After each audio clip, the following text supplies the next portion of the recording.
ਸਤਿ ਸ਼੍ਰੀ ਅਕਾਲ ਜੀ। ਤੁਸੀਂ ਵੇਖ ਰਹੇ ਹੋ ਪੰਜਾਬ ਮੇਲ USA TV। ਮੈਂ ਹਾਂ ਸੰਜੀਵ ਯਸ਼ ਖੰਨਾ। ਖਬਰਾਂ ਦੇ ਇਸ ਬੁਲੇਟਿਨ ਦੇ ਵਿੱਚ ਤੁਹਾਡਾ ਸਵਾਗਤ। ਸਭ ਤੋਂ ਪਹਿਲਾਂ ਚੋਣਵੀਆਂ ਖਬਰਾਂ। ਭਾਰਤੀ ਅਮਰੀਕੀ ਡਾਕਟਰ ਨੇ PM ਮੋਦੀ ਅਤੇ ਅਡਾਨੀ ਵਿਰੁੱਧ ਦਾਇਰ ਕੀਤਾ ਮੁਕੱਦਮਾ। ਅਮਰੀਕਨ ਫੌਜ ਨੇ ਆਪਣੇ ਸਾਰੇ ਚੀਨੂਕ ਹੈਲੀਕਾਪਟਰਾਂ ਦੀ ਉਡਾਣਾਂ ਤੇ ਲਗਾਈ ਪਾਬੰਦੀ। ਟਰੂਡੋ ਅਤੇ ਸਾਬਕਾ ਅਮਰੀਕੀ ਰਾਸ਼ਟਰਪਤੀ ਕਲਿੰਟਨ ਨੇ ਯੂਕਰੇਨ ਦੀ ਸਹਾਇਤਾ ਬਾਰੇ ਕੀਤੀ ਚਰਚਾ। ਅਮਰੀਕਾ ਦੇ ਦਮ ਤੇ ਤਾਈਵਾਨ ਨੇ ਵਿਖਾਈ ਤਾਕਤ, ਪਹਿਲੀ ਵਾਰ ਚੀਨੀ ਡਰੋਨ ਤੇ ਕੀਤੀ ਗੋਲੀਬਾਰੀ। ਅਮਰੀਕਾ ਹੜ੍ਹ ਪ੍ਰਭਾਵਿਤ ਪਾਕਿਸਤਾਨ ਨੂੰ ਦੇਵੇਗਾ $3 ਕਰੋੜ ਦੀ ਮਨੁੱਖੀ ਸਹਾਇਤਾ। ਅਮਰੀਕਾ ਦੇ ਟੈਕਸਾਸ ਵਿੱਚ ਮੰਕੀ ਪਾਕਸ ਕਾਰਨ ਹੋਈ ਪਹਿਲੀ ਮੌਤ। ਹੁਣ ਖਬਰਾਂ ਦਾ ਵਿਸਥਾਰ।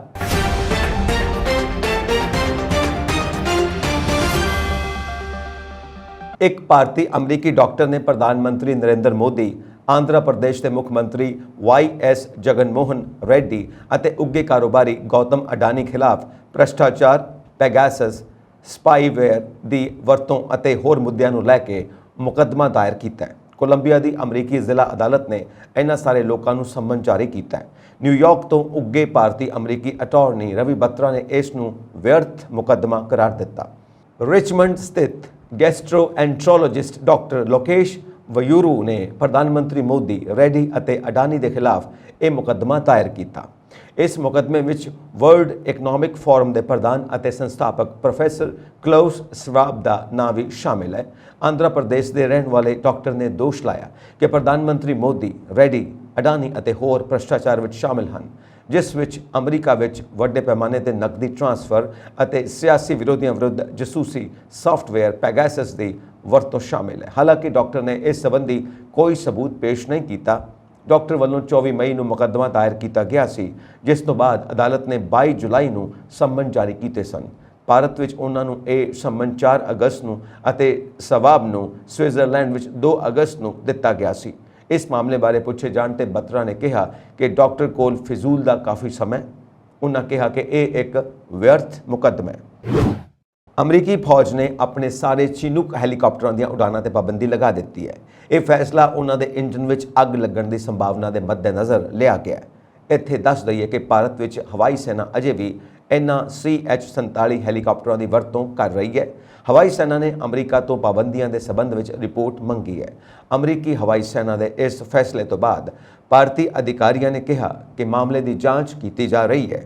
ਰਿਪੋਰਟ ਮੁਤਾਬਿਕ ਅਮਰੀਕੀ ਫੌਜ ਦੀ ਮੈਟੀਰੀਅਲ ਕਮਾਂਡ ਨੇ 70 ਤੋਂ ਜ਼ਿਆਦਾ ਹੈਲੀਕਾਪਟਰਾਂ ਦਾ ਨਿਰੀਖਣ ਕਰਨ ਤੋਂ ਬਾਅਦ ਆਪਣੇ ਬੇੜੇ ਦੀਆਂ ਉਡਾਣਾਂ ਨੂੰ ਰੋਕਣ ਦਾ ਫੈਸਲਾ ਲਿਆ। ਸੈਨਾ ਦੇ ਅਧਿਕਾਰੀਆਂ ਨੇ ਦੱਸਿਆ ਕਿ ਇਹਨਾਂ ਹੈਲੀਕਾਪਟਰਾਂ ਦੇ ਇੰਜਨਾਂ ਵਿੱਚ ਅੱਗ ਲੱਗਣ ਦੀ ਸੂਚਨਾ ਮਿਲੀ ਹੈ। ਹਾਲਾਂਕਿ ਇਹਨਾਂ ਘਟਨਾਵਾਂ ਵਿੱਚ ਕੋਈ ਜ਼ਖਮੀ ਜਾਂ ਮੌਤ ਨਹੀਂ ਹੋਈ। ਇਹ ਹੈਲੀਕਾਪਟਰ ਆਮ ਤੌਰ ਤੇ ਫੌਜੀ ਸਾਜ਼ੋ ਸਮਾਨ ਦੀ ਢੋਆ ਢੁਆਈ ਅਤੇ ਰਾਹਤ ਅਤੇ ਬਚਾਓ ਕਾਰਜਾਂ ਲਈ ਵਰਤੇ ਜਾਂਦੇ ਨੇ। ਚੀਨੂਕ ਹੈਲੀਕਾਪਟਰਾਂ ਦੀ ਗਰਾਊਂਡਿੰਗ ਅਮਰੀਕੀ ਸੈਨਿਕਾਂ ਲਈ ਆਵਾਜਾਈ ਦੀਆਂ ਚੁਣੌਤੀਆਂ ਪੈਦਾ ਕਰ ਸਕਦੀ ਹੈ। ਹਾਲਾਂਕਿ ਇਹ ਇਸ ਗੱਲ ਤੇ ਨਿਰਭਰ ਕਰਦਾ ਹੈ ਕਿ ਮੁਅੱਤਲੀ ਆਰਡਰ ਕਿੰਨੀ ਦੇਰ ਤੱਕ ਲਾਗੂ ਰਹਿੰਦਾ ਹੈ। ਵਾਲ ਸਟਰੀਟ ਜਰਨਲ ਨੇ ਸੂਤਰਾਂ ਦਾ ਹਵਾਲਾ ਦਿੰਦੇ ਹੋਏ ਕਿਹਾ ਕਿ ਗਰਾਊਂਡਿੰਗ ਆਰਡਰ ਲਾਗੂ ਹੋ ਗਿਆ ਹੈ। ਅਮਰੀਕੀ ਅਧਿਕਾਰੀਆਂ ਨੇ ਦੱਸਿਆ ਕਿ ਅਮਰੀਕੀ ਫੌਜ ਦੇ ਬੇੜੇ ਵਿੱਚ ਕਰੀਬ 400 ਹੈਲੀਕਾਪਟਰ ਹਨ। ਅਮਰੀਕੀ ਫੌਜ ਦੇ ਬੁਲਾਰੇ ਨੇ ਕਿਹਾ ਕਿ ਫੌਜੀਆਂ ਦੀ ਸੁਰੱਖਿਆ ਸਭ ਤੋਂ ਵੱਡੀ ਤਰਜੀਹ ਹੈ। ਅਸੀਂ ਇਹ ਯਕੀਨੀ ਬਣਾਵਾਂਗੇ ਕਿ ਸਾਡੇ ਜਹਾਜ਼ ਜਾਂ ਹੈਲੀਕਾਪਟਰ ਸੁਰੱਖਿਅਤ ਅਤੇ ਉੱਡਣਯੋਗ ਰਹਿਣ। ਸਾਬਕਾ ਅਮਰੀਕੀ ਰਾਸ਼ਟਰਪਤੀ ਬਿਲ ਕਲਿੰਟਨ ਨੇ ਕੈਨੇਡਾ ਦੇ ਪ੍ਰਧਾਨ ਮੰਤਰੀ ਜਸਟਿਨ ਟਰੂਡੋ ਨਾਲ ਯੂਕਰੇਨ ਵਿੱਚ ਸਹਾਇਤਾ ਦੀ ਲੋੜ ਬਾਰੇ ਗੱਲ ਕੀਤੀ ਅਤੇ ਇੱਕ ਸਾਬਕਾ ਵਿਸ਼ਵ ਨੇਤਾ ਵਜੋਂ ਸਮਝ ਸਾਂਝੀ ਕੀਤੀ। ਟਰੂਡੋ ਨੇ ਬੁੱਧਵਾਰ ਨੂੰ ਇਸ ਗੱਲਬਾਤ ਸੰਬੰਧੀ ਜਾਣਕਾਰੀ ਦਿੱਤੀ।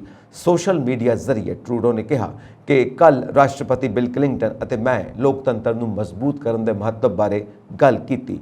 ਟਰੂਡੋ ਮੁਤਾਬਿਕ ਗੱਲਬਾਤ ਇਹ ਯਕੀਨੀ ਬਣਾਉਣ ਲਈ ਕੀਤੀ ਗਈ ਕਿ ਯੂਕਰੇਨ ਨੂੰ ਲੋਕਾਂ ਦਾ ਸਮਰਥਨ ਕਰਨ ਅਤੇ ਵੱਧ ਰਹੀ ਲਚਕੀਲੀ ਅਰਥ ਵਿਵਸਥਾਵਾਂ ਲਈ ਲੋੜੀਂਦੀ ਸਹਾਇਤਾ ਦੀ ਲੋੜ ਹੈ। ਰਾਸ਼ਟਰਪਤੀ ਦਾ ਆਪਣੀਆਂ ਸੂਝਾਂ ਸਾਂਝੀਆਂ ਕਰਨ ਅਤੇ ਚਰਚਾ ਲਈ ਧੰਨਵਾਦ। ਇਹ ਮੀਟਿੰਗ ਸਾਬਕਾ ਸੋਵੀਅਤ ਨੇਤਾ ਮਿਖਾਇਲ ਗੋਰਬਾਚੋਵ ਦੇ ਦੇਹਾਂਤ ਵਾਲੇ ਦਿਨ ਹੋਈ, ਜਿਸ ਦੀ ਟਰੂਡੋ ਨੇ ਆਪਣੇ 91 ਸਾਲਾਂ ਦੇ ਜੀਵਨ ਦੌਰਾਨ ਬਹੁਤ ਪ੍ਰਭਾਵਸ਼ਾਲੀ ਵਜੋਂ ਸ਼ਲਾਘਾ ਕੀਤੀ। ਮਰਹੂਮ ਸੋਵੀਅਤ ਨੇਤਾ ਖੁੱਲ੍ਹੇਪਨ ਅਤੇ ਵਿਦੇਸ਼ੀ ਨੇਤਾਵਾਂ ਨਾਲ ਗੱਲਬਾਤ ਵਿੱਚ ਸ਼ਾਮਿਲ ਹੋਣ ਲਈ ਜਾਣਿਆ ਜਾਂਦਾ ਸੀ, ਜਿਸ ਵਿੱਚ ਉਸ ਸਮੇਂ ਦੇ ਰਾਜਨੀਤਿਕ ਵਿਰੋਧੀ ਰੋਨਾਲਡ ਰੀਗਨ ਅਤੇ ਜਾਰਜ H.W. ਬੁਸ਼ ਵੀ ਸਨ, ਜਿਨ੍ਹਾਂ ਦੇ ਨਾਲ ਉਹਨਾਂ ਨੇ ਪਰਮਾਣੂ ਹਥਿਆਰ ਬਾਰੇ ਵਿਚਾਰ ਵਟਾਂਦਰੇ ਵੀ ਕੀਤੇ ਸਨ ਅਤੇ ਸੋਵੀਅਤ ਯੂਨੀਅਨ ਦੇ ਪਤਨ ਦਾ ਨਿਰੀਖਣ ਕੀਤਾ ਸੀ। ਅਮਰੀਕੀ ਪ੍ਰਤੀਨਿਧੀ ਸਭਾ ਦੀ ਸਪੀਕਰ ਨੈਂਸੀ ਪੈਲੋਸੀ ਦੇ ਦੌਰੇ ਤੋਂ ਬਾਅਦ ਚੀਨ ਅਤੇ ਤਾਈਵਾਨ ਵਿਚਾਲੇ ਤਣਾਅ ਵੱਧਦਾ ਜਾ ਰਿਹਾ ਹੈ। ਪੈਲੋਸੀ ਦੇ ਦੌਰੇ ਤੋਂ ਬਾਅਦ ਚੀਨ ਨੇ ਤਾਈਵਾਨ ਦੀ ਘੇਰਾਬੰਦੀ ਕਰਕੇ ਆਪਣਾ ਹੁਣ ਤੱਕ ਦਾ ਸਭ ਤੋਂ ਵੱਡਾ ਫੌਜੀ ਅਭਿਆਸ ਸ਼ੁਰੂ ਕਰ ਦਿੱਤਾ ਹੈ। ਉਦੋਂ ਤੋਂ ਚੀਨ ਦੀ ਘੁਸਪੈਠ ਅਤੇ ਉਕਸਾਉਣ ਵਾਲੀਆਂ ਕਾਰਵਾਈਆਂ ਲਗਾਤਾਰ ਜਾਰੀ ਹਨ। ਸੋਮਵਾਰ ਨੂੰ ਵੀ ਚੀਨ ਦਾ ਇੱਕ ਡਰੋਨ ਤਾਈਵਾਨ ਦੁਆਰਾ ਨਿਯੰਤਰਿਤ ਇੱਕ ਟਾਪੂ ਵਿੱਚ ਦਾਖਲ ਹੋਣ ਦੀ ਕੋਸ਼ਿਸ਼ ਕੀਤੀ। ਇਸ ਵਾਰ ਅਮਰੀਕਾ ਦੇ ਦਮ ਤੇ ਤਾਈਵਾਨ ਨੇ ਪਹਿਲੀ ਵਾਰ ਚੇਤਾਵਨੀ ਦੇ ਗੋਲੇ ਚਲਾ ਕੇ ਦਲੇਰੀ ਨਾਲ ਜਵਾਬ ਦਿੱਤਾ। ਗੋਲੀਬਾਰੀ ਹੋਣ ਕਾਰਨ ਡਰੋਨ ਵਾਪਸ ਚੀਨ ਵੱਲ ਪਰਤ ਗਿਆ। ਇਸ ਤੋਂ ਪਹਿਲਾਂ 29 ਅਗਸਤ ਨੂੰ ਤਾਈਵਾਨ ਨੇ ਚੀਨ ਨੂੰ ਚੇਤਾਵਨੀ ਦਿੱਤੀ ਸੀ ਕਿ ਜੇਕਰ ਕੋਈ ਡਰੋਨ ਉਸ ਦੀ ਸਰਹੱਦ ਵੱਲ ਆਉਂਦਾ ਹੈ ਜਾਂ ਅੰਦਰ ਜਾਣ ਦੀ ਕੋਸ਼ਿਸ਼ ਕਰਦਾ ਹੈ ਤਾਂ ਉਸ ਨੂੰ ਤੁਰੰਤ ਮਾਰ ਦਿੱਤਾ ਜਾਵੇਗਾ। ਜਾਣਕਾਰੀ ਮੁਤਾਬਕ ਬਾਈਡਨ ਪ੍ਰਸ਼ਾਸਨ ਤਾਈਵਾਨ ਨੂੰ $1.1 ਅਰਬ ਦੇ ਹਥਿਆਰ ਵੇਚਣ ਦੀ ਯੋਜਨਾ ਬਣਾ ਰਿਹਾ ਹੈ ਅਤੇ ਇਸ ਸਬੰਧ ਵਿੱਚ ਅਮਰੀਕੀ ਕਾਂਗਰਸ ਤੋਂ ਮਨਜ਼ੂਰੀ ਮੰਗੀ ਗਈ ਹੈ। ਇਹਨਾਂ ਵਿੱਚ 60 ਜਹਾਜ਼ ਵਿਰੋਧੀ ਮਿਜ਼ਾਈਲਾਂ ਅਤੇ 100 ਹਵਾ ਤੋਂ ਹਵਾ ਵਿੱਚ ਮਾਰ ਕਰਨ ਵਾਲੀਆਂ ਮਿਜ਼ਾਈਲਾਂ ਸ਼ਾਮਿਲ ਹੋਣਗੀਆਂ। ਸੂਤਰਾਂ ਅਨੁਸਾਰ ਰਸਮੀ ਕੂਟਨੀਤਿਕ ਸਬੰਧਾਂ ਦੀ ਘਾਟ ਦੇ ਬਾਵਜੂਦ ਵਾਸ਼ਿੰਗਟਨ ਤਾਈਵਾਨ ਦਾ ਸਭ ਤੋਂ ਮਜ਼ਬੂਤ ਸਮਰਥਕ ਅਤੇ ਹਥਿਆਰਾਂ ਦਾ ਸਪਲਾਇਰ ਹੈ। ਜੂਨ ਵਿੱਚ ਵੀ ਅਮਰੀਕਾ ਨੇ ਤਾਈਵਾਨ ਜਲ ਸੈਨਾ ਦੇ ਜਹਾਜ਼ਾਂ ਨੂੰ $120 ਮਿਲੀਅਨ ਦੇ ਪੁਰਜ਼ੇ ਦੇਣ ਦਾ ਐਲਾਨ ਕੀਤਾ ਸੀ। ਦੱਸ ਦਈਏ ਕਿ ਕੁਝ ਦਿਨ ਪਹਿਲਾਂ ਅਮਰੀਕਾ ਦੇ 2 ਜੰਗੀ ਬੇੜੇ ਤਾਈਵਾਨ ਜਲਦ ਮਰੂ ਤੋਂ ਹੋ ਕੇ ਅੰਤਰਰਾਸ਼ਟਰੀ ਜਲ ਖੇਤਰ ਤੋਂ ਲੰਘੇ ਸਨ। ਅਮਰੀਕੀ ਜਲ ਸੈਨਾ ਨੇ ਇੱਕ ਬਿਆਨ ਜਾਰੀ ਕਰਕੇ ਇਹ ਜਾਣਕਾਰੀ ਦਿੱਤੀ ਹੈ। ਪੈਲੋਸੀ ਦੇ ਦੌਰੇ ਤੋਂ ਬਾਅਦ ਇਹ ਅਜਿਹਾ ਪਹਿਲਾ ਆਪਰੇਸ਼ਨ ਹੈ। ਕਾਬਿਲ ਗੌਰ ਹੈ ਕਿ ਚੀਨ ਇਸ ਤੋਂ ਬਹੁਤ ਨਾਰਾਜ਼ ਸੀ ਅਤੇ ਇਸ ਤਰ੍ਹਾਂ ਦੀਆਂ ਕਾਰਵਾਈਆਂ ਨੂੰ ਭੜਕਾਊ ਕਰਾਰ ਦਿੱਤਾ ਸੀ। ਅਮਰੀਕਾ ਨੇ ਮੰਗਲਵਾਰ ਨੂੰ ਹੜ੍ਹ ਪ੍ਰਭਾਵਿਤ ਪਾਕਿਸਤਾਨ ਨੂੰ $30 ਕਰੋੜ ਦੀ ਮਨੁੱਖੀ ਸਹਾਇਤਾ ਦੇਣ ਦਾ ਐਲਾਨ ਕੀਤਾ ਹੈ। ਅਮਰੀਕੀ ਵਿਦੇਸ਼ ਮੰਤਰੀ ਐਂਥਨੀ ਬਲਿੰਕਨ ਨੇ ਕਿਹਾ, ਅਸੀਂ ਇਸ ਮੁਸ਼ਕਲ ਸਮੇਂ ਵਿੱਚ ਪਾਕਿਸਤਾਨ ਦੇ ਨਾਲ ਖੜੇ ਹਾਂ। ਉਹਨਾਂ ਕਿਹਾ, ਪਾਕਿਸਤਾਨ ਗੰਭੀਰ ਹੜ੍ਹਾਂ ਦੀ ਮਾਰ ਚੱਲ ਰਿਹਾ ਹੈ। ਅਮਰੀਕਾ USAID ਜ਼ਰੀਏ ਭੋਜਨ, ਪੀਣ ਵਾਲੇ ਪਾਣੀ ਅਤੇ ਆਸਰਾ ਘਰਾਂ ਵਰਗੀਆਂ ਮਹੱਤਵਪੂਰਨ ਮਨੁੱਖੀ ਸਹਾਇਤਾ ਲਈ $3 ਕਰੋੜ ਪ੍ਰਦਾਨ ਕਰ ਰਿਹਾ ਹੈ। ਵਿਦੇਸ਼ ਮੰਤਰਾਲੇ ਦਾ ਪ੍ਰਮੁੱਖ ਉਪ ਬੁਲਾਰੇ ਵੇਦਾਂਤਾ ਪਟੇਲ ਨੇ ਪੱਤਰਕਾਰਾਂ ਨੂੰ ਦੱਸਿਆ ਕਿ ਹੜ੍ਹ ਨਾਲ ਅੰਦਾਜ਼ਨ 3.3 ਕਰੋੜ ਲੋਕ ਪ੍ਰਭਾਵਿਤ ਹੋਏ ਨੇ ਅਤੇ 1100 ਤੋਂ ਵੱਧ ਲੋਕਾਂ ਦੀ ਮੌਤ ਹੋ ਗਈ ਹੈ, ਜਦਕਿ 1600 ਤੋਂ ਵੱਧ ਲੋਕ ਜ਼ਖਮੀ ਹੋਏ ਨੇ। ਪਟੇਲ ਨੇ ਕਿਹਾ ਕਿ United States agency for international development USAID ਦੇ ਭਾਈਵਾਲ ਇਸ ਫੰਡ ਦੀ ਵਰਤੋਂ ਭੋਜਨ, ਪੋਸ਼ਣ, ਸੁਰੱਖਿਅਤ ਪੀਣ ਵਾਲਾ ਪਾਣੀ, ਬਿਹਤਰ ਸੈਨੀਟੇਸ਼ਨ, ਆਸਰਾ ਸਹਾਇਤਾ ਆਦਿ ਵਰਗੀਆਂ ਜ਼ਰੂਰੀ ਮਦਦ ਮੁਹੱਈਆ ਕਰਵਾਉਣ ਲਈ ਕਰਨਗੇ। ਪਾਕਿਸਤਾਨ ਹਾਲ ਹੀ ਦੇ ਇਤਿਹਾਸ ਵਿੱਚ ਸਭ ਤੋਂ ਭਿਆਨਕ ਹੜ੍ਹਾਂ ਦਾ ਸਾਹਮਣਾ ਕਰ ਰਿਹਾ ਹੈ। ਅਮਰੀਕਾ ਵਿੱਚ ਮੰਕੀ-ਪਾਕਸ ਨਾਲ ਮੌਤ ਦਾ ਪਹਿਲਾ ਮਾਮਲਾ ਸਾਹਮਣੇ ਆਇਆ ਹੈ। ਟੈਕਸਾਸ ਦੇ ਸਿਹਤ ਸੇਵਾਵਾਂ ਵਿਭਾਗ ਨੇ ਰਾਜ ਦੀ ਹੈਰਿਸ ਕਾਉਂਟੀ ਵਿੱਚ ਮੰਕੀ-ਪਾਕਸ ਨਾਲ ਸੰਕਰਮਿਤ ਇੱਕ ਵਿਅਕਤੀ ਦੀ ਮੌਤ ਦੀ ਪੁਸ਼ਟੀ ਕੀਤੀ ਹੈ। ਟੈਕਸਾਸ ਵਿੱਚ ਮੰਕੀ-ਪਾਕਸ ਨਾਲ ਹੋਈ ਮੌਤ ਤੋਂ ਬਾਅਦ ਸਿਹਤ ਵਿਭਾਗ ਦੀ ਚਿੰਤਾ ਵੱਧ ਗਈ ਹੈ। ਮੰਕੀ-ਪਾਕਸ ਦੇ ਸੰਪਰਕ ਵਿੱਚ ਆਏ ਲੋਕਾਂ ਨੂੰ ਇਲਾਜ ਲਈ ਅਪੀਲ ਕੀਤੀ ਜਾ ਰਹੀ ਹੈ। US department of disease control and prevention CDC ਨੇ ਦੇਸ਼ ਭਰ ਵਿੱਚ 18,000 ਤੋਂ ਵੱਧ ਮਾਮਲਿਆਂ ਦੀ ਪੁਸ਼ਟੀ ਕੀਤੀ ਹੈ। ਅਮਰੀਕਾ ਸਭ ਤੋਂ ਵੱਧ ਕੇਸਾਂ ਵਾਲਾ ਦੇਸ਼ ਬਣ ਗਿਆ ਹੈ। ਮੰਕੀ-ਪਾਕਸ ਵਾਇਰਸ ਨਾਲ ਕੈਲੀਫੋਰਨੀਆ ਸਭ ਤੋਂ ਵੱਧ ਪ੍ਰਭਾਵਿਤ ਹੈ। ਇਸ ਰਾਜ ਵਿੱਚ ਹੁਣ ਤੱਕ 3,291 ਮਾਮਲੇ ਸਾਹਮਣੇ ਆਏ ਨੇ। ਇਸ ਤੋਂ ਬਾਅਦ ਨਿਊਯਾਰਕ ਵਿੱਚ ਮੰਕੀ-ਪਾਕਸ ਦੇ 3,197 ਅਤੇ ਫਲੋਰੀਡਾ ਵਿੱਚ 1,870 ਮਾਮਲੇ ਸਾਹਮਣੇ ਆਏ ਨੇ। ਅਮਰੀਕਾ ਵਿੱਚ ਮੰਕੀ-ਪਾਕਸ ਦਾ ਪਹਿਲਾ ਕੇਸ 18 ਮਈ ਨੂੰ ਪਾਇਆ ਗਿਆ ਸੀ। ਇੰਡੋਨੇਸ਼ੀਆ ਵਿੱਚ ਵੀ ਮੰਕੀ-ਪਾਕਸ ਦਾ ਪਹਿਲਾ ਮਾਮਲਾ ਸਾਹਮਣੇ ਆਇਆ ਹੈ। ਦੇਸ਼ ਦੇ ਸਿਹਤ ਮੰਤਰਾਲੇ ਵੱਲੋਂ ਮਿਲੀ ਜਾਣਕਾਰੀ ਤੋਂ ਪਤਾ ਲੱਗਾ ਕਿ ਇੰਡੋਨੇਸ਼ੀਆ ਵਿੱਚ ਇੱਕ 27 ਸਾਲਾ ਵਿਅਕਤੀ ਵਿੱਚ ਇਨਫੈਕਸ਼ਨ ਦੀ ਪੁਸ਼ਟੀ ਹੋਈ ਹੈ, ਜੋ ਵਿਦੇਸ਼ ਯਾਤਰਾ ਤੋਂ ਪਰਤਿਆ ਸੀ। ਉੱਥੇ ਹੀ ਕਿਊਬਾ ਨੇ ਵੀ ਮੰਕੀ-ਪਾਕਸ ਦੇ ਪਹਿਲੇ ਮਾਮਲੇ ਦੀ ਪੁਸ਼ਟੀ ਕੀਤੀ ਹੈ। ਇਸ ਬਾਰੇ ਦੇਸ਼ ਦੇ ਜਨ ਸਿਹਤ ਮੰਤਰਾਲੇ ਨੇ ਜਾਣਕਾਰੀ ਦਿੱਤੀ ਕਿ ਇਸ ਹਫ਼ਤੇ ਇਟਲੀ ਤੋਂ ਆਏ ਇੱਕ ਸੈਲਾਨੀ ਵਿੱਚ ਇਨਫੈਕਸ਼ਨ ਦਾ ਪਤਾ ਲੱਗਾ ਹੈ। ਇਹ ਵੀ ਜਾਣਕਾਰੀ ਮਿਲੀ ਕਿ ਇਹ ਯਾਤਰੀ ਕੈਰੇਬੀਅਨ ਸਮੇਤ ਪੱਛਮ ਦੇ ਦੇਸ਼ਾਂ ਦੀ ਯਾਤਰਾ ਕਰਕੇ ਵਾਪਸ ਪਰਤਿਆ। ਇਸ ਦੀ ਹਾਲਤ ਗੰਭੀਰ ਦੱਸੀ ਜਾ ਰਹੀ ਹੈ। ਉੱਥੇ ਹੀ ਹਾਲ ਹੀ ਵਿੱਚ ਦਿੱਲੀ ਵਿੱਚ ਮੰਕੀ-ਪਾਕਸ ਦਾ 5ਵਾਂ ਨਵਾਂ ਮਾਮਲਾ ਸਾਹਮਣੇ ਆਇਆ ਹੈ, ਜਦੋਂ ਨਾਈਜੀਰੀਆ ਤੋਂ ਵਾਪਸ ਆਈ ਇੱਕ ਔਰਤ ਦੇ ਪੀੜਤ ਹੋਣ ਦੀ ਪੁਸ਼ਟੀ ਹੋਈ ਹੈ।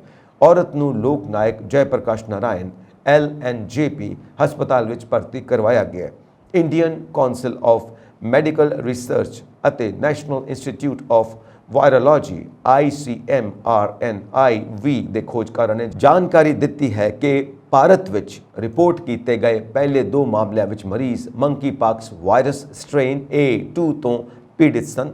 ਇਹ ਯਾਤਰੀ UAE ਤੋਂ ਭਾਰਤ ਪਰਤੇ ਸਨ। ICMR NIV ਦੀ ਸੀਨੀਅਰ ਵਿਗਿਆਨੀ ਡਾਕਟਰ ਪ੍ਰਿਗਿਆ ਯਾਦਵ ਦੀ ਅਗਵਾਈ ਵਿੱਚ ਕੀਤੀ ਗਈ ਰਿਸਰਚ ਅਨੁਸਾਰ ਸੰਯੁਕਤ ਅਰਬ ਅਮੀਰਾਤ UAE ਤੋਂ ਵਾਪਸ ਆਏ 2 ਮਰੀਜ਼ਾਂ ਦੇ ਜੀਨੋਮ ਸਿਕੁਐਂਸਿੰਗ ਤੋਂ ਪਤਾ ਲੱਗਾ ਕਿ ਉਹ ਮੰਕੀਪਾਕਸ ਵਾਇਰਸ ਸਟ੍ਰੇਨ A2 ਤੋਂ ਪੀੜਿਤ ਸਨ, ਜੋ ਕਿ ਯੂਰਪ ਵਿੱਚ ਫੈਲੇ ਇਨਫੈਕਸ਼ਨ ਤੋਂ ਵੱਖਰਾ ਹੈ।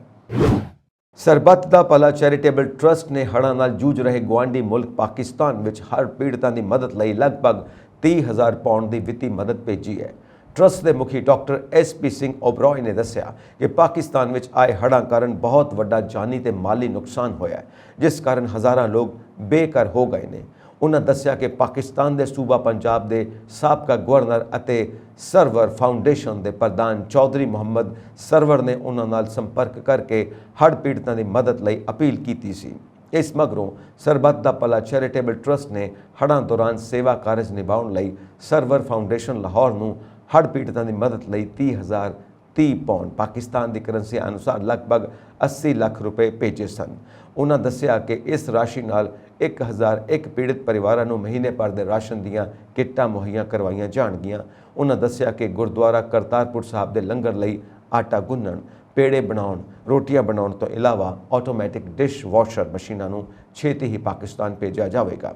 ਸਰਵਰ ਫਾਊਂਡੇਸ਼ਨ ਦੇ ਬਾਨੀ ਤੇ ਸਾਬਕਾ ਰਾਜਪਾਲ ਚੌਧਰੀ ਮੁਹੰਮਦ ਸਰਵਰ ਨੇ ਇਸ ਮਦਦ ਲਈ ਡਾਕਟਰ SP ਸਿੰਘ ਓਬਰਾਏ ਦਾ ਧੰਨਵਾਦ ਕਰਦਿਆਂ ਕਿਹਾ ਕਿ ਔਖੀ ਘੜੀ ਵੇਲੇ ਇਸ ਮਦਦ ਨਾਲ ਜਿੱਥੇ ਹੜ੍ਹ ਪੀੜਤਾਂ ਨੂੰ ਰਾਹਤ ਮਿਲੇਗੀ, ਉੱਥੇ ਹੀ ਦੋਵੇਂ ਮੁਲਕਾਂ ਦੇ ਰਿਸ਼ਤਿਆਂ ਵਿੱਚ ਵੀ ਮਿਠਾਸ ਆਵੇਗੀ।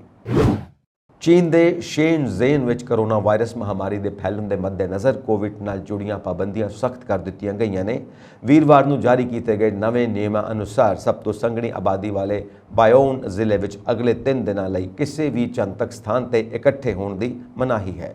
ਇਸ ਜ਼ਿਲ੍ਹੇ ਦੇ ਅਧੀਨ ਸ਼ੇਨਜ਼ੇਨ ਆਉਂਦਾ ਹੈ, ਜਿਸ ਨੂੰ ਵਿਸ਼ਵ ਦੇ ਪ੍ਰਮੁੱਖ ਆਰਥਿਕ ਖੇਤਰਾਂ ਵਿੱਚੋਂ ਇੱਕ ਅਤੇ ਇੱਕ ਤਕਨੀਕੀ ਹੱਬ ਮੰਨਿਆ ਜਾਂਦਾ ਹੈ। ਇਸ ਦੌਰਾਨ ਸਿੱਖਿਆ ਵਿਭਾਗ ਦੇ ਅਧਿਕਾਰੀਆਂ ਨੇ ਨਵੇਂ ਸਮੈਸਟਰ ਲਈ ਸਕੂਲ ਖੋਲ੍ਹਣ ਦੀ ਤਾਰੀਖ ਵੀ ਟਾਲ ਦਿੱਤੀ ਹੈ। ਇਸ ਤੋਂ ਪਹਿਲਾਂ ਵੀਰਵਾਰ ਤੋਂ ਸਾਰੇ ਸਕੂਲ ਖੁੱਲ੍ਹਣੇ ਸਨ। ਸੰਬੰਧਿਤ ਅਧਿਕਾਰੀਆਂ ਨੇ ਬੁੱਧਵਾਰ ਦੇਰ ਸ਼ਾਮ ਇੱਕ ਬਿਆਨ ਜਾਰੀ ਕਰਕੇ ਉਹਨਾਂ ਨੂੰ ਅਪੀਲ ਕੀਤੀ ਕਿ ਜਦੋਂ ਤੱਕ ਬਿਲਕੁਲ ਜ਼ਰੂਰੀ ਨਾ ਹੋਵੇ, ਘਰ ਤੋਂ ਬਾਹਰ ਨਾ ਨਿਕਲੋ। ਕਰੋਨਾ ਦੇ ਇਸ ਔਖੇ ਸਮੇਂ ਵਿੱਚ ਅਧਿਕਾਰੀ ਇਹ ਵੀ ਯਕੀਨੀ ਬਣਾ ਰਹੇ ਨੇ ਕਿ ਸਰਕਾਰੀ ਫਰਮਾਂ ਦੇ ਕਰਮਚਾਰੀ ਵੀ ਇਸ ਸਮੇਂ ਦੌਰਾਨ ਬੇਲੋੜੇ ਸ਼ਹਿਰ ਤੋਂ ਬਾਹਰ ਨਾ ਜਾਣ। ਜੇਕਰ ਕਿਸੇ ਨੂੰ ਜਾਣ ਲਈ ਮਜਬੂਰ ਕੀਤਾ ਜਾਂਦਾ ਹੈ ਤਾਂ ਉਸ ਦੀ ਯਾਤਰਾ ਤੋਂ 48 ਘੰਟੇ ਪਹਿਲਾਂ ਕਰੋਨਾ ਟੈਸਟ ਦੀ ਰਿਪੋਰਟ ਨੈਗੇਟਿਵ ਆਉਣੀ ਚਾਹੀਦੀ ਹੈ। ਇਸ ਦੌਰਾਨ ਸ਼ੇਨਜ਼ੇਨ ਦੇ ਸਭ ਤੋਂ ਵਿਅਸਤ ਖੇਤਰਾਂ ਵਿੱਚੋਂ ਇੱਕ ਫੂਟੀਅਨ ਵਿੱਚ ਸਥਿਤ ਇੱਕ ਡਾਂਸ ਹਾਲ ਤੋਂ ਕਰੋਨਾ ਦੇ ਕਈ ਕੇਸਾਂ ਦਾ ਪਤਾ ਲੱਗਿਆ ਅਤੇ ਇਸ ਦੇ ਮੱਦੇਨਜ਼ਰ ਹਾਲ ਹੀ ਵਿੱਚ ਉੱਥੇ ਆਉਣ ਵਾਲੇ ਹਰ ਵਿਅਕਤੀ ਨੂੰ ਸਥਾਨਕ ਸਿਹਤ ਅਧਿਕਾਰੀਆਂ ਨੂੰ ਆਪਣੀ ਜਾਂਚ ਰਿਪੋਰਟ ਸੌਂਪਣ ਲਈ ਕਿਹਾ ਗਿਆ।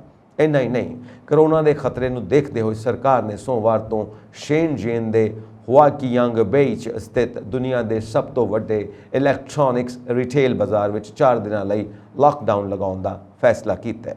ਇਹ ਜਾਣਿਆ ਜਾਂਦਾ ਹੈ ਕਿ 31 ਅਗਸਤ ਨੂੰ ਸ਼ੇਨਜ਼ੇਨ ਵਿੱਚ ਸਥਾਨਕ ਤੌਰ ਤੇ ਪ੍ਰਸਾਰਿਤ ਕਰੋਨਾ ਦੇ 62 ਨਵੇਂ ਮਾਮਲੇ ਸਾਹਮਣੇ ਆਏ, ਜੋ ਕਿ ਇੱਕ ਦਿਨ ਪਹਿਲਾਂ ਦਰਜ ਕੀਤੇ ਗਏ 27 ਕੇਸਾਂ ਤੋਂ ਵੱਧ ਹਨ।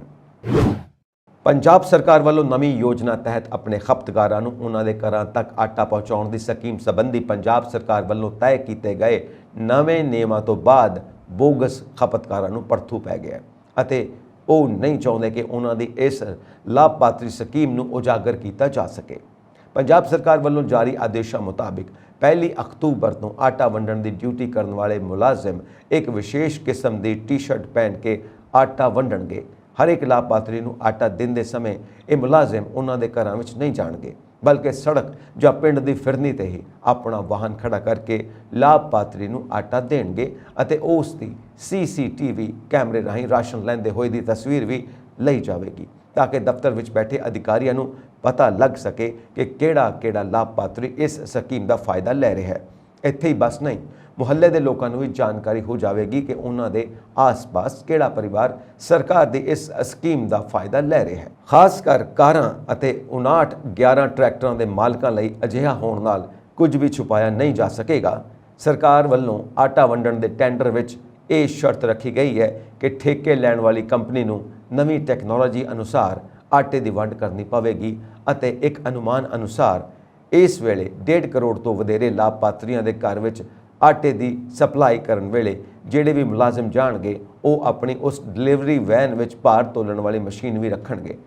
ਉਹਨਾਂ ਇਹ ਵੀ ਸਪਸ਼ਟ ਕੀਤਾ ਕਿ ਇਹ ਸਾਰੀ ਪ੍ਰਕਿਰਿਆ ਸੜਕ ਉੱਪਰ ਖੜ੍ਹ ਕੇ ਹੀ ਲਾਭਪਾਤਰੀਆਂ ਦਾ ਸ਼ਰੇਆਮ ਮਸ਼ੀਨ ਤੇ ਅੰਗੂਠਾ ਲਗਵਾਉਣ ਉਪਰੰਤ ਹੀ ਉਸ ਨੂੰ ਆਟੇ ਦੀ ਵੰਡ ਕੀਤੀ ਜਾਵੇਗੀ।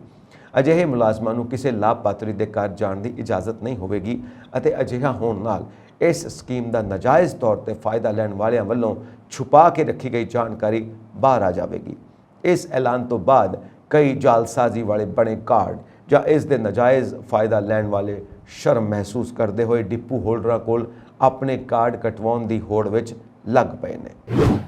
ਪੀਜੀਆਈ ਐਡਵਾਂਸ ਕਾਰਡੀਅਕ ਸੈਂਟਰ ਵਿੱਚ ਦੁਰਲਭ ਸਰਜਰੀ ਕਰਕੇ ਮਰੀਜ਼ ਦੀ ਜਾਨ ਬਚਾਈ ਗਈ।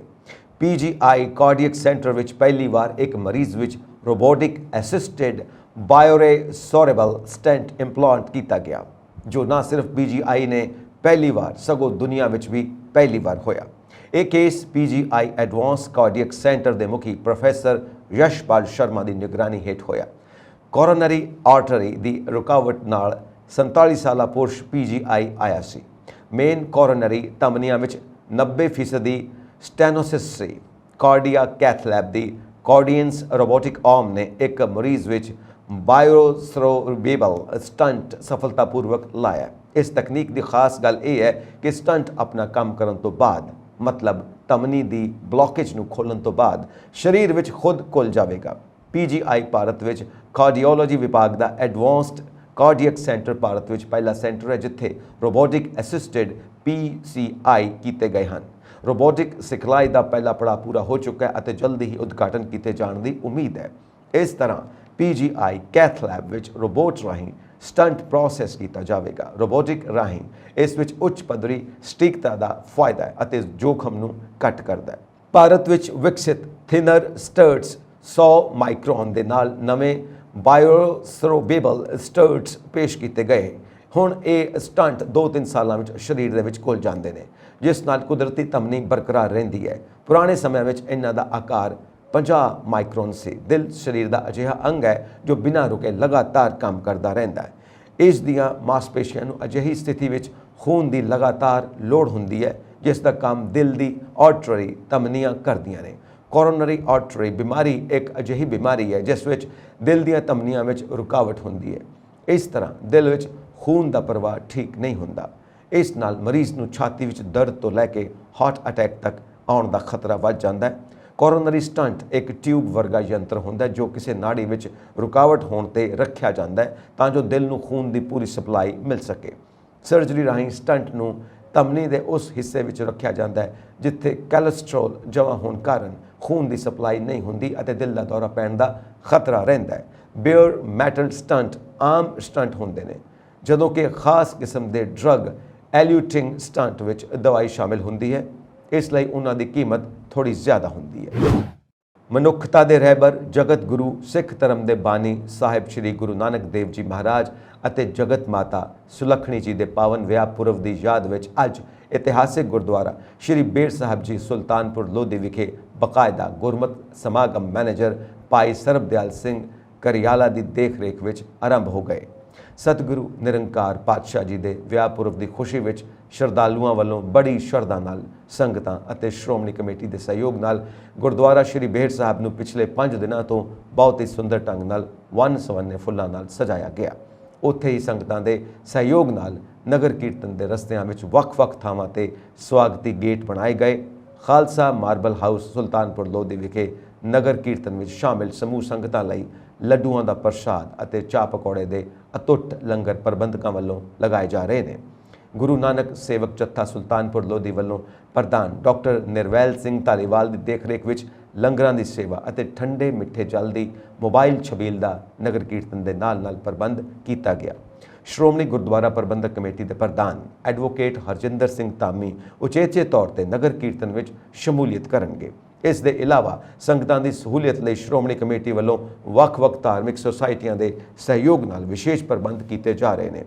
ਨਗਰ ਕੀਰਤਨ ਦੇ ਰਸਤੇ ਵਿੱਚ ਵੱਡੀ ਗਿਣਤੀ ਵਿੱਚ ਫਲ ਫਰੂਟ, ਮਿਠਾਈਆਂ ਅਤੇ ਚਾਹ ਪਕੌੜੇ, ਕੋਲਡ ਡਰਿੰਕਸ ਆਦਿ ਲੰਗਰ ਸ਼ਰਧਾ ਨਾਲ ਲਗਾਉਣ ਲਈ ਤਿਆਰੀਆਂ ਚੱਲ ਰਹੀਆਂ ਨੇ। ਤਿਆਰੀਆਂ ਦਾ ਜਾਇਜ਼ਾ ਲੈਣ ਪੁੱਜੇ ਹਲਕਾ ਸੁਲਤਾਨਪੁਰ ਲੋਧੀ ਦੇ ਸ਼੍ਰੋਮਣੀ ਕਮੇਟੀ ਮੈਂਬਰ ਬੀਬੀ ਗੁਰਪ੍ਰੀਤ ਕੌਰ ਰੂਹੀ ਅੰਤਰਿੰਗ ਮੈਂਬਰ ਨੇ ਦੱਸਿਆ ਕਿ ਗੁਰਦੁਆਰਾ ਬੇਰ ਸਾਹਿਬ ਦੇ ਮੈਨੇਜਰ ਭਾਈ ਸਰਬਦਿਆਲ ਸਿੰਘ ਕਰੀਵਾਲਾ ਵੱਲੋਂ ਸਾਰੀਆਂ ਤਿਆਰੀਆਂ ਬਹੁਤ ਵਧੀਆ ਕਰਵਾਈਆਂ ਗਈਆਂ ਨੇ। ਉਹਨਾਂ ਦੱਸਿਆ ਕਿ ਵਿਆਹ ਪੁਰਬ ਦੀ ਯਾਦ ਵਿੱਚ ਇਹ ਨਗਰ ਕੀਰਤਨ ਸ੍ਰੀ ਗੁਰੂ ਗ੍ਰੰਥ ਸਾਹਿਬ ਦੀ ਛਤਰ ਛਾਇਆ ਅਤੇ ਪੰਜ ਪਿਆਰੇ ਸਾਹਿਬਾਨ ਦੀ ਅਗਵਾਈ ਵਿੱਚ ਸਜਾਇਆ ਜਾਵੇਗਾ।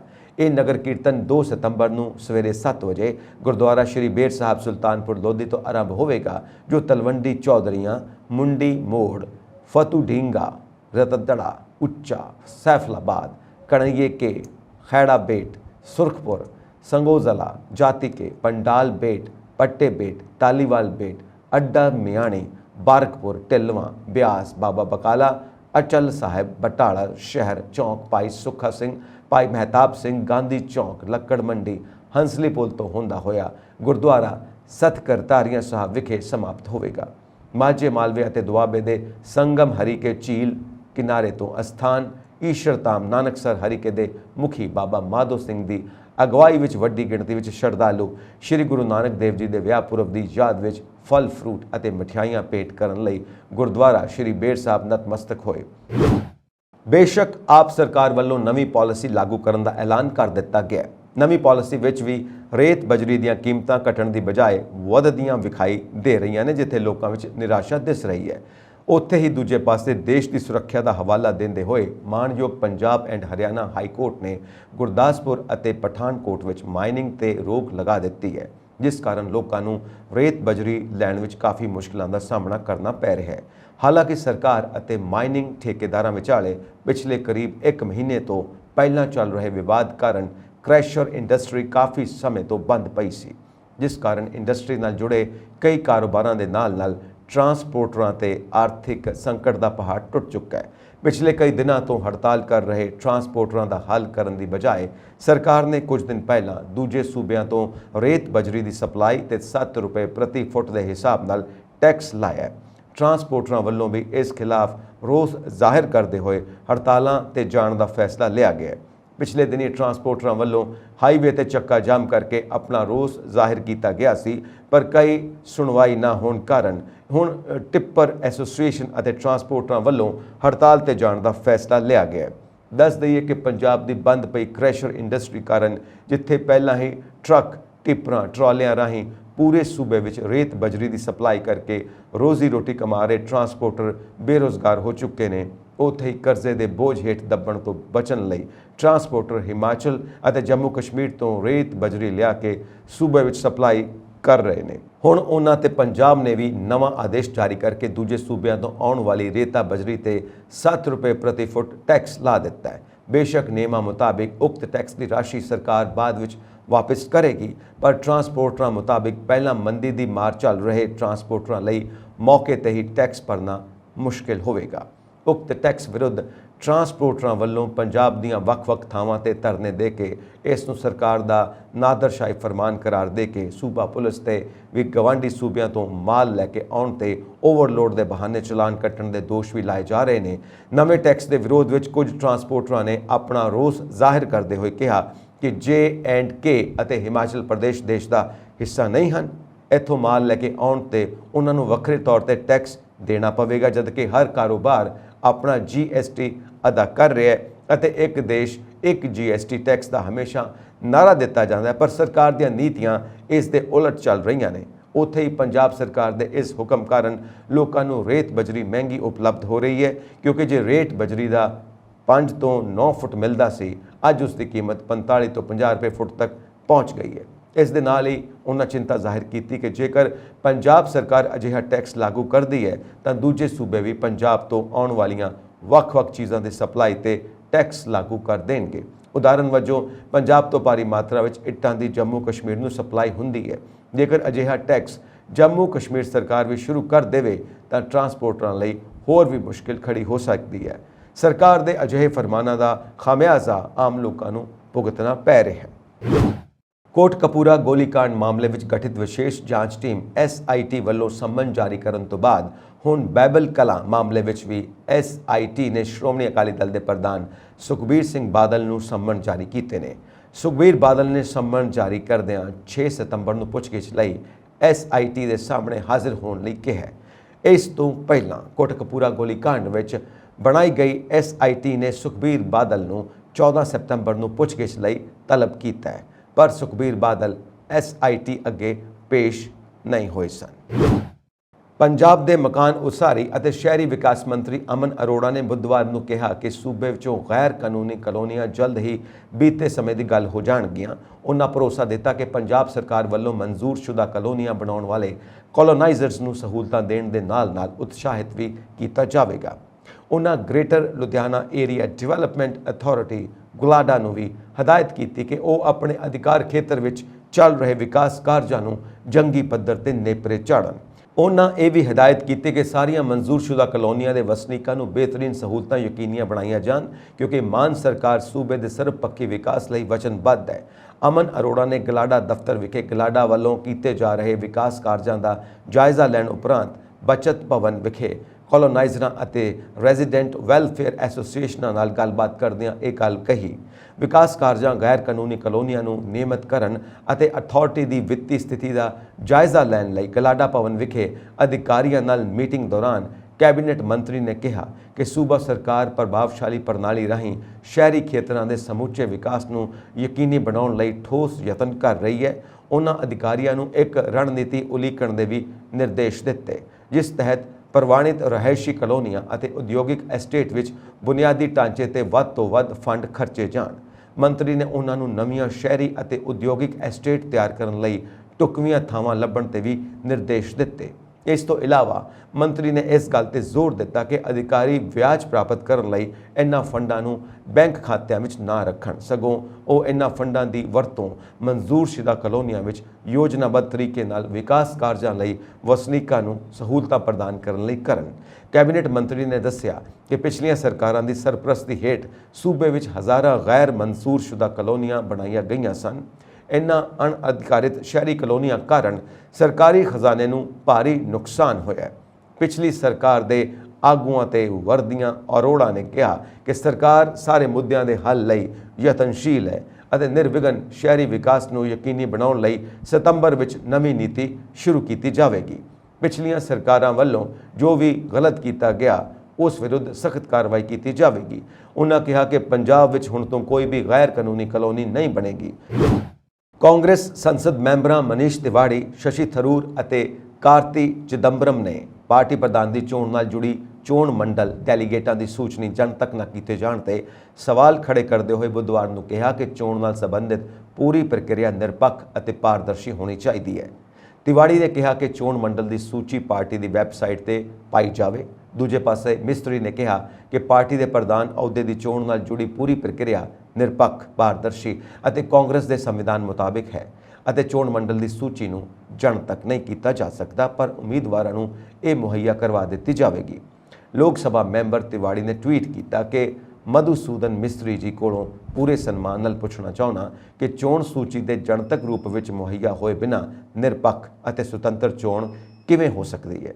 ਨਿਰਪੱਖ ਅਤੇ ਸੁਤੰਤਰ ਚੋਣ ਦਾ ਆਧਾਰ ਇਹੀ ਹੈ ਕਿ ਨੁਮਾਇੰਦਿਆਂ ਦੇ ਨਾਂ ਅਤੇ ਪਤੇ ਕਾਂਗਰਸ ਪਾਰਟੀ ਦੀ ਵੈਬਸਾਈਟ ਤੇ ਪਾਰਦਰਸ਼ੀ ਤਰੀਕੇ ਨਾਲ ਪ੍ਰਕਾਸ਼ਿਤ ਹੋਣੇ ਚਾਹੀਦੇ ਨੇ। ਤਿਵਾੜੀ ਨੇ ਕਿਹਾ ਕਿ ਇਹ 28 ਸੂਬਾ ਕਾਂਗਰਸ ਕਮੇਟੀ ਅਤੇ 8 ਖੇਤਰੀ ਕਾਂਗਰਸ ਕਮੇਟੀ ਦੀ ਚੋਣ ਨਹੀਂ ਹੈ। ਕੋਈ ਕਿਉਂ PCC ਦੇ ਦਫ਼ਤਰ ਜਾ ਕੇ ਪਤਾ ਕਰੇ ਕਿ ਨੁਮਾਇੰਦਾ ਕੌਣ ਹੈ। ਸਨਮਾਨ ਦੇ ਨਾਲ ਕਹਿਣਾ ਚਾਹੁੰਦਾ ਕਿ ਅਜਿਹਾ ਕਲੱਬ ਦੀਆਂ ਚੋਣਾਂ ਵਿੱਚ ਵੀ ਨਹੀਂ ਹੁੰਦਾ। ਉਧਰ ਕਾਂਗਰਸ ਪ੍ਰਧਾਨ ਦੀ ਚੋਣ ਲੜਨ ਬਾਰੇ ਵਿਚਾਰ ਕਰ ਰਹੇ ਪਾਰਟੀ ਸੰਸਦ ਮੈਂਬਰ ਸ਼ਸ਼ੀ ਥਰੂਰ ਨੇ ਤਿਵਾੜੀ ਨਾਲ ਸਹਿਮਤੀ ਪ੍ਰਗਟਾਉਂਦੇ ਹੋਏ ਕਿਹਾ ਕਿ ਹਰ ਕਿਸੇ ਨੂੰ ਪਤਾ ਹੋਣਾ ਚਾਹੀਦਾ ਹੈ ਕਿ ਕੌਣ ਪੋਲਿੰਗ ਕਰ ਸਕਦਾ ਹੈ।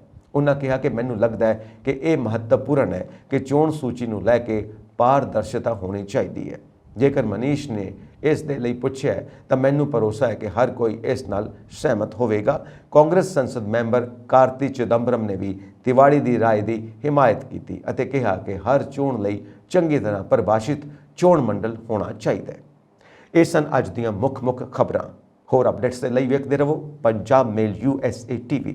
ਸਤਿ ਸ਼੍ਰੀ ਅਕਾਲ ਜੀ।